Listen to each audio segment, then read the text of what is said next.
Study IQ IAS, आपका selection हमारा mission. नमस्कार दोस्तों, जय हिंद। सबसे पहले आप सभी को 77th रिपब्लिक डे की ढेर सारी शुभकामनाएं।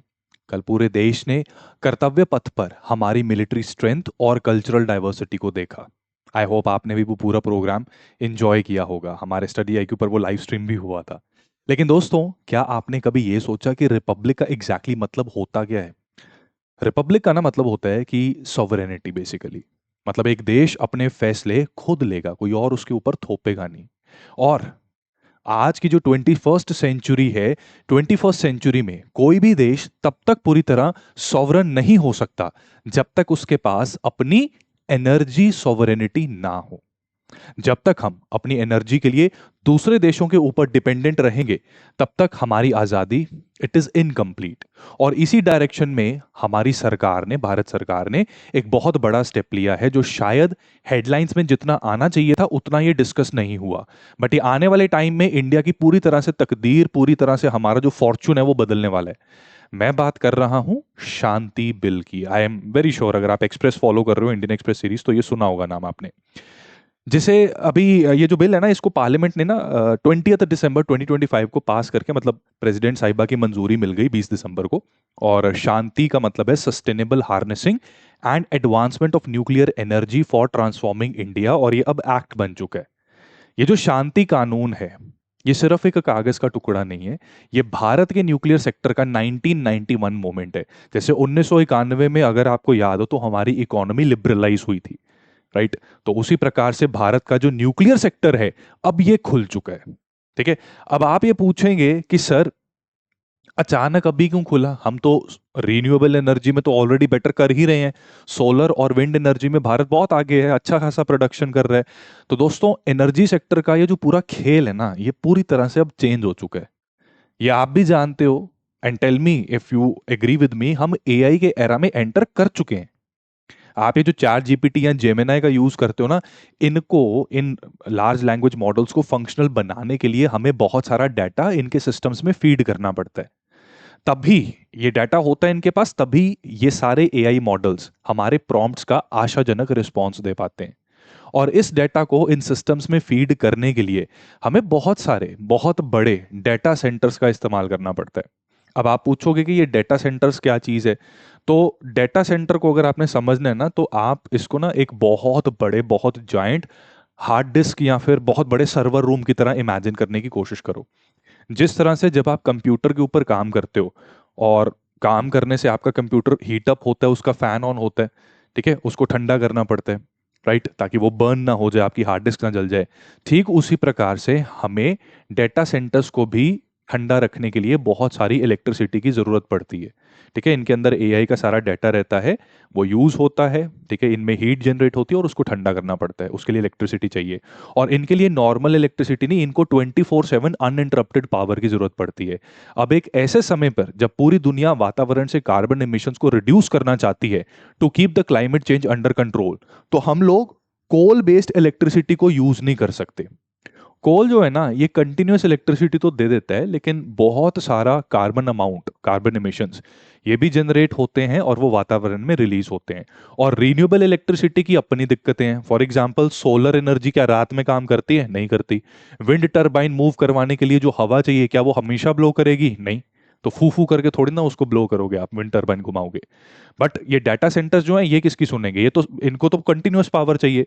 तो अगर इंडिया को AI सुपर पावर बनना है, तो हमें इन डेटा सेंटर्स को सपोर्ट करने के लिए रिलायबल क्लीन एनर्जी की जरूरत पड़ेगी। और यहीं पर शांति एक्ट की एक बहुत बड़ी सिग्निफिकेंस आती है। इस एक्ट के तहत India is aiming for 100 gigawatt of nuclear capacity by 2047, और 2070 तक हमारा टारगेट है नेट जीरो कार्बन एमिशंस को अचीव करना, जिसमें nuclear energy is going to play a very important role. So Shanti act ने अल्टीमेटली क्या किया है कि इसने पहली बार हमारे प्राइवेट सेक्टर को अलाउ कर दिया है कि ये जो बड़ी कंपनीज हैं, अब ये न्यूक्लियर एनर्जी में पार्टिसिपेट कर सकती हैं।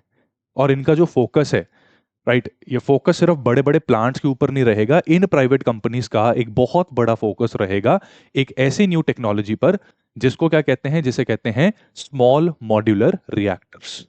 अब वही फिर एक टर्म आ गई, है ना। तो अब आप पूछोगे कि सर ये स्मॉल मॉड्यूलर रिएक्टर्स क्या हैं। तो ये क्या है कि इसको मैं ना ट्राई करता हूँ सिंप्लीफाइड तरीके से आपको समझाने की कोशिश करता हूँ, ठीक है, एकदम आसान भाषा में। आप इमेजिन करो कि पहले जो कंप्यूटर्स हुआ करते थे, चार्ल्स बैबेज ने जो बनाया था, वो पूरे कमरे के बराबर होते थे। आज आपका मोबाइल फोन उससे 100 गुना ज्यादा तेज है और आपकी पॉकेट में फिट हो जाता है। बस वही फर्क है, ये एग्जैक्टली यही फर्क है ट्रेडिशनल न्यूक्लियर प्लांट और स्मॉल मॉड्यूलर रिएक्टर में। ये साइज में छोटे होते हैं लेकिन उसके बावजूद भी 30 से 300 मेगावाट पावर तक की बिजली प्रोड्यूस कर सकते हैं। और मॉड्यूलर का मतलब है कि जैसे छोटे बच्चों के वो होते हैं नहीं, लीगो ब्लॉक्स, वो जोड़ जोड़ के खेलते हैं, तो उसी प्रकार से इन मॉड्यूलर रिएक्टर्स के अलग अलग पीसेस को फैक्ट्री में हम बना सकते हैं, ट्रक में लोड कर सकते हैं, फिर साइट पर ले जाकर इनको वहां असेंबल करके we just plug in and start producing the energy, electricity. अगर कल को किसी रिमोट एरिया में भारत को फैक्ट्री लगानी है या किसी आइलैंड में बिजली चाहिए, तो वहां पर बड़ा पावर प्लांट बनाना थोड़ा इम्प्रैक्टिकल हो सकता है। बट वहां पर स्मॉल मॉड्यूलर रिएक्टर ये लगाया जा सकता है जिससे कि अगले 20 साल के लिए उस जगह की इलेक्ट्रिसिटी की टेंशन खत्म। और ये सिर्फ इंडिया की जरूरत नहीं है, स्मॉल मॉड्यूलर रिएक्टर्स के पीछे पूरी दुनिया में ग्लोबल रेस चल रही है। दुनिया भर के देश, आप सऊदी अरेबिया की बात करो, टर्की की बात करो, बांग्लादेश की बात करो, सबको ये चाहिए। और इस वक्त इस रेस में कौन सबसे आगे है, गेस करो? चाइना। ठीक है, बट ये जो शांति एक्ट है इसके थ्रू इंडिया चाहता है कि हम एसएमआर सिर्फ यूज ना करें बल्कि हम एसएमआर प्रोड्यूस भी करें और इन्हें दुनिया भर में एक्सपोर्ट करके एक ग्लोबल फैक्ट्री बन जाए इसकी। ठीक है, तो एम्बिशन हमारे अच्छे खासे हैं। लेकिन यार इस सब में ना एक टेक्निकल ट्विस्ट आता है और इस टेक्निकल ट्विस्ट को समझना बहुत जरूरी है। अब तक आप समझ गए हैं कि SMR why they are important for us, ये होने भी चाहिए, but there is a twist. दुनिया में जो एसएमआर्स अब बन रहे हैं ना, उनमें ज्यादातर SMRs light water reactor technology पर बेस्ड हैं। ठीक है, लाइट वाटर रिएक्टर मतलब एलडब्ल्यूआर। बट भारत जो है, हम मास्टर हैं पीएचडब्ल्यूआर के, यानी कि प्रेशराइज्ड हैवी वाटर रिएक्टर्स के। तो अब हम क्या कर रहे हैं, हम अपना थोड़ा सा ना ट्रांजिशन कर रहे हैं, right. We are pivoting ourselves. अपनी core strength heavy water reactors की जो है वो तो रहेगी, लेकिन उसके साथ साथ अब लाइट वाटर टेक्नोलॉजी को भी हम क्या करने वाले हैं, अडॉप्ट करने वाले हैं, ताकि ग्लोबल मार्केट में हम लोग कंपीट कर सकें, जो 85% एलडब्ल्यूआर पे चलती है। अब आपके दिमाग में ये सवाल आना चाहिए कि सर ये लाइट वाटर और हैवी वाटर का चक्कर क्या है, इंडिया ने पहले एलडब्ल्यूआर क्यों नहीं यूज किया? चलो इसको फिर से समझाता हूं। आज ना आपको मैं न्यूक्लियर साइंटिस्ट बनाकर रहूंगा, सो अगले 5 मिनट के लिए जो मैं अब एक्सप्लेन करने वाला हूं ना, इसको जरा ध्यान से सुनिएगा, बहुत मजा आने वाला है आपको। देखो दोस्तों, न्यूक्लियर एनर्जी ना बेसिक तौर पे क्या होता है, ये हीट प्रोड्यूस करती है। ठीक है, न्यूक्लियर एनर्जी बेसिकली ये हीट जनरेट करती है। अब ये हीट आती कहां से है? जब हम यूरेनियम के एटम को तोड़ते हैं, ठीक है, और तोड़ने के लिए न्यूट्रॉन को फायर किया जाता है, उससे यूरेनियम टूटता है, इसको फिजन कहते हैं। यूरेनियम के एटम को तोड़ने के लिए हम उस पर ये जो गोली की तरह न्यूट्रॉन फायर करते हैं ना, तो जब न्यूट्रॉन यूरेनियम से टकराता है तो यूरेनियम टूट जाता है। इसके टूटने से ही एनर्जी प्रोड्यूस होती है और इसके साथ साथ 2-3 एक्स्ट्रा न्यूट्रॉन्स भी निकल जाते हैं। अब प्रॉब्लम देखो कहां पे आती है। ये जो न्यूट्रॉन्स निकलते हैं, इनकी स्पीड होती है बहुत तेज, इतनी तेज कि अगले यूरेनियम के एटम के साथ ये टकराते नहीं, पास से बहुत स्पीड में निकल जाएंगे।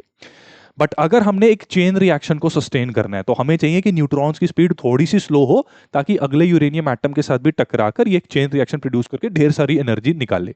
तो न्यूट्रॉन को स्लो करने के लिए हम जो चीज यूज करते हैं उसको कहते हैं मॉडरेटर। ठीक है, और मॉडरेटर होते हैं दो तरह के।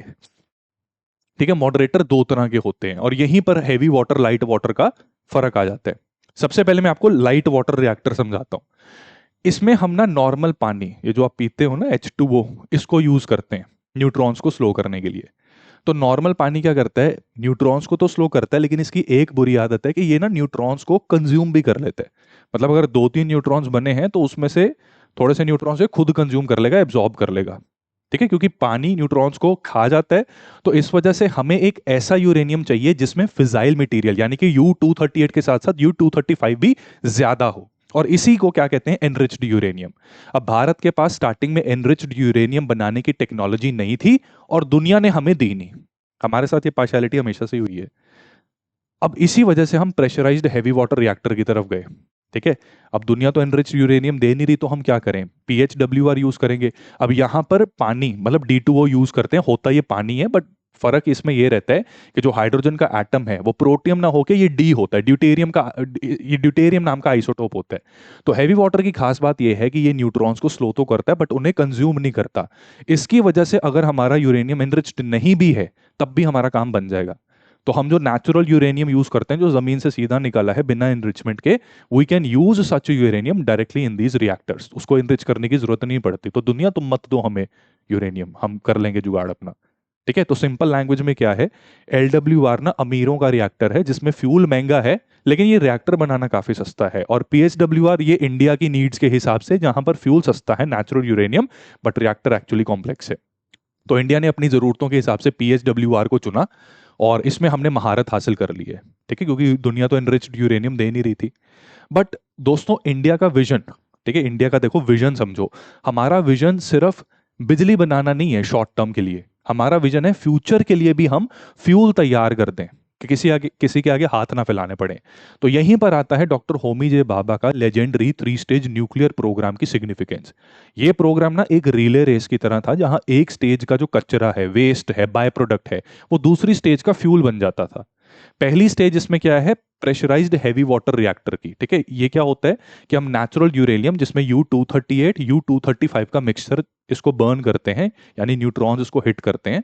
जब यूरेनियम 238 न्यूट्रॉन को एब्जॉर्ब करता है तो वो टूटने के बजाय क्या करता है, प्लूटोनियम भी क्रिएट, मतलब टूटता तो है ही, प्लूटोनियम भी बन जाता है, उसमें एनर्जी अलग रिलीज होती है। तो हमें बिजली भी मिलती है और प्लूटोनियम जो इसका एक बाय प्रोडक्ट है ये स्टेज 2 के लिए एक फ्यूल बन जाता है। ठीक है, this becomes the fuel for stage 2। अब स्टेज 2 में क्या है, it is fast breeder reactor. अब स्टेज 1 में जो प्लूटोनियम आया इसको हम स्टेज 2 के रिएक्टर में डालेंगे। ठीक है, और इसको ब्रीडर इसलिए कहते हैं, this is called fast breeder reactor, क्योंकि इस रिएक्टर के चारों तरफ हम थोरियम का एक ब्लैंकेट लगा देंगे। And by the way India के पास दुनिया का सबसे ज्यादा थोरियम रिजर्व है, दुनिया का 25% थोरियम भारत में है। ठीक है, तो प्लूटोनियम जब बर्न होगा, मतलब एनर्जी निकालेगा, तो उससे जो न्यूट्रॉन्स निकलेंगे वो थोरियम यानी कि TH232 को हिट करेंगे और उससे यूरेनियम 233 ये प्रोड्यूस होगा। तो ये रिएक्टर जितना फ्यूल कंज्यूम करता है उससे ज्यादा एक्स्ट्रा नया फ्यूल प्रोड्यूस कर देता है ड्यू टू थोरियम ब्लैंकेट। ठीक है, और इसी वजह से इसको आप न्यूक्लियर फ्यूल का अक्षय पात्र भी कह सकते हो। अब यहीं पे थर्ड स्टेज आ जाती है, ये है एडवांस्ड हैवी वाटर रिएक्टर की। ये हमारा अल्टीमेट गोल है। यहां हम स्टेज 2 से मिले यूरेनियम 233 और अपने केरला की मोनाजाइट सैंड में मौजूद थोरियम को यूज करेंगे, जिससे ये साइकिल लगातार चलता रहेगा, एक्स्ट्रा U233 प्रोड्यूस होता रहेगा और 500 सालों तक के लिए भारत को न्यूक्लियर फ्यूल और एनर्जी की टेंशन लेने की जरूरत नहीं। तो नाउ द फाइनल क्वेश्चन, अगर 3 स्टेज प्रोग्राम इतना ही परफेक्ट है तो हम वापस LWR और SMR की तरफ जा क्यों रहे हैं, क्यों देख रहे हैं उसको, why are we U turn क्यों मार रहे हैं?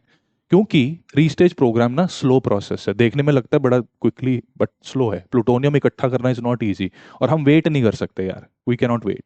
हमें 2047 तक विकसित भारत बनना है और विकसित भारत बनने के लिए, ठीक है, हमें इंश्योर करना पड़ेगा कि फूड सिक्योरिटी, एनर्जी सिक्योरिटी और ट्रेड सिक्योरिटी हमारी सुनिश्चित हो। एनर्जी सिक्योरिटी में हमें अभी भी मैसिव पावर की जरूरत है। ये जो AI और न्यू इंडस्ट्रीज आ रही हैं इसके लिए we need LWR and SMRs जो हमें इमीडिएट बूस्ट देंगे। जब हम SMRs बनाकर दुनिया को बेचना शुरू करेंगे तो हमारा ट्रेड बैलेंस भी क्या होगा, और ज्यादा स्ट्रांग बनेगा। ठीक है, और हमारी जियोपॉलिटिकल वर्चस्व ये इंक्रीज होगा। और मीनवाइल 3 स्टेज प्रोग्राम को ऐसा थोड़ी ना हमने छोड़ दिया, उस पर भी काम चलता जा रहा है, पैरेलली वो भी चलता रहेगा, जो हमें लॉन्ग टर्म में थोरियम सुपर पावर बनाएगा। और PHWR में भी लिमिट, मतलब इंडिया के पास ही मास्टरी है पूरी दुनिया में। तो दोस्तों ये जो शांति एक्ट है ना, और ये लाइट वाटर रिएक्टर्स का जो शिफ्ट है, ये हमारे पुराने सपने को छोड़ना नहीं है। ये बस हमने क्या किया है, अपने कार का एक टर्बो बटन ऑन कर दिया। हम वही हैं, हमारी मंजिल वही है, बस हमने अपनी रफ्तार को चेंज की है। मुझे उम्मीद है कि आज की आपको ये जो न्यूक्लियर साइंस और इंडिया की ये जो स्ट्रेटेजी का ये मेल मैंने समझाने की कोशिश की, ये आपको समझ में आई। और अगर आपको ये सिंप्लीफिकेशन अच्छा लगा तो कमेंट सेक्शन में जय हिंद जरूर लिखिएगा। I hope you enjoyed the video. See you soon in the next video. वंदे मातरम। जय हिंद। स्टडी IQ IAS, आपका सिलेक्शन हमारा मिशन।